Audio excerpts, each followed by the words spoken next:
Hi guys, ഞാൻ തന്നെ വൈകില്ലല്ലോ. അപ്പോൾ എല്ലാവരും സെറ്റല്ലേ? നമുക്ക് പൊളിക്കണം. കുറച്ച് നേരത്തെ ആണെങ്കിലേ ഉള്ളൂ. എന്തൊരു കടി 2-3 ആൾക്കാർ കൂടി വരാണ്ട് അതിൻ്റെ ബാക്കി. ഹായ്, എല്ലാവരും നേരത്തെ എത്തിയല്ലോ. സോറി ഗായ്സ്, കുറച്ച് വൈകിപ്പോയി. ഹായ് കാശി. ഹായ് യുവൻ, എന്താ നേരം വയ്ക്കിയേ? ഈ ഫെലിക്സ് ചേട്ടൻ എത്ര നേരം എന്നൊരു വെയിറ്റ് ചെയ്യുന്നത്? ഹേയ് ഗൈസ്, എല്ലാവരും സെറ്റല്ലേ? എല്ലാവരും എത്തിയോ? ഞങ്ങളെല്ലാവരും റെഡിയാണ് സാർ, പക്ഷേ എത്ര എത്തിയിട്ടില്ല. ഓ, അവൻ ഓൺ ദ വേ ആയിരിക്കും. പിന്നെ വേറൊരു കാര്യം കൂടിയുണ്ട്, നിങ്ങളുടെ കൂടെ ഒരാളും കൂടിയുണ്ട്. Tanvi. Hi guys, I am Tanvi. Hi Tanu. Hi Tanu. Hi Tanu. ഇത്തനോ എന്തോന്നറിയ ഇത് echo. Hi Tanvi, I am Jackson.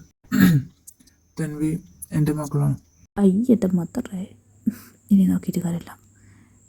ശരിയോ തന്നെ നോക്കാം. തന്നല്ല യുവൻ, എൻ്റെ യുവൻ ബേബി ഉണ്ടാകുമ്പോൾ എനിക്ക് വേറെ തന്നെ ആൾ. ഹായ് ഗൈസ്, ഞാൻ നേരം വൈകില്ലല്ലോ അല്ലേ? ഇനി വൈകില്ലല്ലോ കുഴപ്പമൊന്നുമില്ല. നീ വളരെ നേരത്തെ എത്തി. നീ ഉണ്ടായിരുന്നല്ലോ, നീ ഇത്ര നേരം വെയിറ്റ് ചെയ്യുന്നത്. ഹായ് ധ്രുവയെക്കുറിച്ച് ഞാൻ കേട്ടിട്ടുണ്ട്. ഞാൻ തൻവി. ആക്ച്വലി തന്നെ കണ്ടിട്ടുള്ളത് ന്യൂ സ്റ്റുഡൻറ്റാ? ആക്ച്വലി ഞാൻ 1 വീക്ക് ആയി കോളേജിൽ ജോയിൻ ചെയ്തിട്ട്. ബട്ട് വേറെ ഡിപ്പാർട്ട്മെൻറ്റ് ആയതുകൊണ്ട് തന്നെ നിങ്ങൾ എന്നെ കണ്ടിട്ടുണ്ടാവില്ല. ബട്ട് ധ്രുവയെക്കുറിച്ച് ഞാൻ കുറേ കേട്ടിട്ടുണ്ട്. Oh okay, nice to meet you. അവളെ അപ്രൻസിയുടെ മോളാ. അവളുടെ വർത്തമാനം കെട്ടി അവൾക്ക് എന്തോ ഇൻട്രസ്റ്റിൽ പോകണ്ടല്ല. കാണാൻ കൊള്ളാവുന്ന ചെറുക്കന്മാർക്കാണല്ലേ പെൺകുട്ടിയൊക്കെ അങ്ങനെ പലതും തോന്നും. അതിനെ അവസരപ്പെട്ട് കാര്യമില്ല. നിങ്ങൾ വന്നേ, ബാക്കിയുള്ളവർക്ക് എത്തിയ. പിന്നെ നിങ്ങൾ എല്ലാവരും പോകുന്ന ഒരു ലക്ഷ്യത്തിന് വേണ്ടിയിട്ടാണ്, അത് മറക്കരുത്. ശത്രുതയെല്ലാം മാറ്റി എല്ലാവരും നല്ല ഫ്രണ്ട്സാണ്. അപ്പോൾ ഓക്കെ, ഹാപ്പി ജേണി. അതെ, സാർ പറഞ്ഞാൽ ശരിയാ. എല്ലാവരും ശത്രുതയ്ക്ക് മാറ്റിയിട്ട് ഫ്രണ്ട്സ് ആവും. പ്ലീസ്, ഈ ട്രിപ്പ് അതിനുള്ള ഒരു അവസരമായിട്ട് കണ്ടാൽ മതി. ലാസ്റ്റ് ഇയർ ആയില്ലേ, ഇനി എന്തിനായി വായിക്കൊക്കെ? അതിനിപ്പോൾ ഇതിലാരാ ശത്രുക്കൾ? കാശിയും തുറവല്ലേ ഉള്ളൂ. അവർ ജന്മത്തുണ്ടെന്ന് എനിക്കൊന്നല്ല. നിങ്ങളെ വണ്ടി കയറി നേരം വൈകും.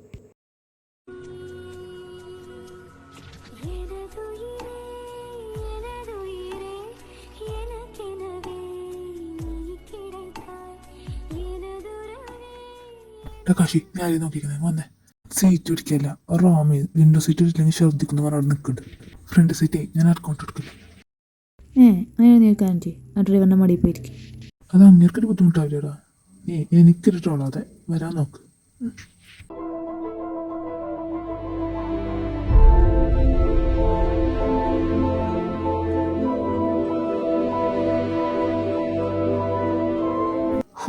ഫൈനലി എത്തിയല്ലേ. എല്ലാവരും അവർക്ക് മതിയാക്കിയാണേറ്റുള്ളൂ സ്ഥലത്തി. ഇവിടെ നമ്മൾ സഹായിക്കാൻ ഒരാൾ വരുന്നല്ലേ പറഞ്ഞ? കാണുന്നില്ലല്ലോ. നമ്പർ ഉണ്ടായിരുത്തിലും ആരുടെയും നമ്പർ ഉണ്ടെന്ന് വിളിക്കുക. എനിക്ക് കൊടുത്തിട്ടാണൊന്നും കടന്നുറങ്ങാൻ. അപ്പം ഇത്ര നേരം ബസ് കിടന്നുറങ്ങിയത് ആരാ? നീ എന്നല്ലേ? എന്ത് പറ്റി ധ്രുവ, ക്ഷീണിച്ചോ? അവൻ ക്ഷീണിച്ചൊന്നുമില്ല. കുട്ടി ക്ഷീണിച്ചില്ലല്ലോ. ഹലോ മക്കളെ, നേരത്തെ എത്തിയല്ലേ? ഞാനാ സാറ് പറഞ്ഞാൽ നിങ്ങളെ സഹായിക്കാൻ വേണ്ടിയിട്ട്. എൻ്റെ പേര് മുല്ല. ജാക്സ, ഇവിടുത്തെ എല്ലാ വിവരവും ശേഖരിക്കാന്നല്ലേ പറഞ്ഞേ. ഒരു കാര്യം എഴുതി വെച്ചോ. ഇവിടുത്തെ ആളുകളൊക്കെ പേരിടുന്നത് ഫ്ലവർ വെച്ചിട്ടാണ് തോന്നുന്നത്. ഇയാളെ പേര് മുല്ല. ഇനി അയാളുടെ വീട്ടിലെല്ലാവരും ചെമ്പരത്തിയും റോസൊക്കെ കേൾക്കാനും എഴുതി വെച്ചോ. Note the point. എന്നാ വന്നോളൂ, നിങ്ങൾക്ക് താമസിക്കാനുള്ള സ്ഥലം കാണിച്ചു തരാം. അതെ, എല്ലാവരും നടന്നോളൂ. തനു, ബാഗ് ചേട്ടൻ പിടിക്കണം. അതിൻ്റെ ആവശ്യമൊന്നുമില്ല, അതോടുകൂടി ഞാൻ പിടിച്ചിട്ടുണ്ട്. ചേട്ട മുന്നിക്കറി കോളടിച്ച്. മോളെ ചിനി, നീ ഇവിടെ ഉണ്ടായിരുന്ന? ഒന്ന് പോയടാ. പെൺകുട്ടികളുടെ കാര്യം സഹായിക്കാന്ന് വെച്ചാൽ വേണ്ടെങ്കിൽ വേണ്ടോ, ഞാൻ എൻ്റെ കാര്യം നോക്കിക്കോളാം. ലോലല്ലോ ഓരോ കൊണ്ടില്ലല്ലോ അല്ലേ.